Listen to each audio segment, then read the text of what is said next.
ఒక సందర్భంలో ఒక దళిత నేత చేసిన కార్యక్రమానికి నేను మద్దతు పలికినందుకు, కేసీఆర్ గారిని విమర్శించినందుకు టీఆర్ఎస్ మహిళా నాయకులు అందరూ కూడా నా ఆస్తులు ధ్వంసం చేసి దాడి చేయడం జరిగింది. ప్రజాస్వామ్యంలో ఇది కరెక్టేనా అని మేము ప్రశ్నిస్తున్నాం. ఎవరికైనా సంఘీభావం తెలపచ్చు, మద్దతు తెలపచ్చు కార్యక్రమాలకు. కానీ మద్దతు తెలిపినంత మాత్రాన ఈ రకంగా దాడులు చేయడము, అది కేసీఆర్ గారి ఆధ్వర్యంలో లేకుండా, కేసీఆర్ గారికి పురమాయించకుండా ఈ మహిళా నాయకురాలు ఆ రోజు దాడులకు దిగిరా అని మేము అడుగుతున్నాం.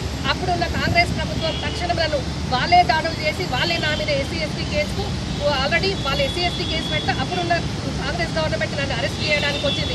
ఆ గవర్నమెంట్ ఏమో తక్షణము నేను ముద్దాయిని కాకుండా, నేరం రుజువు కాకుండా కానీ వాళ్ళని నన్ను అరెస్ట్ చేయడానికి వస్తే ఈరోజు 5 రోజుల నుంచి NBW ఇష్యూ అయినా కూడా ఈ ప్రభుత్వం వాళ్ళ ఎమ్మెల్యేను, ప్రజాప్రతినిధిని ఈరోజు వాళ్ళు కాపాడుకుంటున్నారు. వాళ్లకు ఈ పోలీసులందరూ కూడా సెంట్రల్ గవర్నమెంట్ అనుకుంటూ వాళ్ళకి జీతాలు పెంచగానే ఈరోజు ఈ పోలీసులు కూడా అందరికీ 5 రోజుల నుంచి ఆ ఎమ్మెల్యేను కాపాడుకుంటూ, రక్షించుకుంటూ, మాకు అన్యాయం చేసుకుంటూ ఇంతవరకు కూడా ఆమెను అరెస్ట్ చేయలేదు.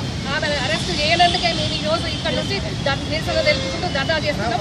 ఎందుకంటే ఈ ప్రభుత్వాన్ని మేము హెచ్చరిస్తున్నాం, ఈ ముఖ్యమంత్రి గారిని అడుగుతున్నాం. ప్రజలకు, ప్రతిపక్షాలకు ఒక న్యాయం, మీ ప్రభుత్వ ప్రజాప్రతినిధులకు ఒక న్యాయం అని అడుగుతున్నాం. ఏం చెప్పారు కేసీఆర్ గారు, ముఖ్యమంత్రి గారు ఇంతకుముందు? నా కుటుంబాన్నైనా, నా కొడుకునైనా, బిడ్డనైనా, నా కుటుంబ సభ్యులు ఎవరినైనా కానీ అవినీతి, అన్యాయం చేస్తే ఎక్కడికక్కడ సహించేది లేదు, కఠినంగా శిక్షిస్తానని చెప్పాను. మరి ఈ రోజు నేను అడుగుతున్నాను వారిని, 5 రోజుల నుంచి మీ ప్రజాప్రతినిధి మీద చట్టం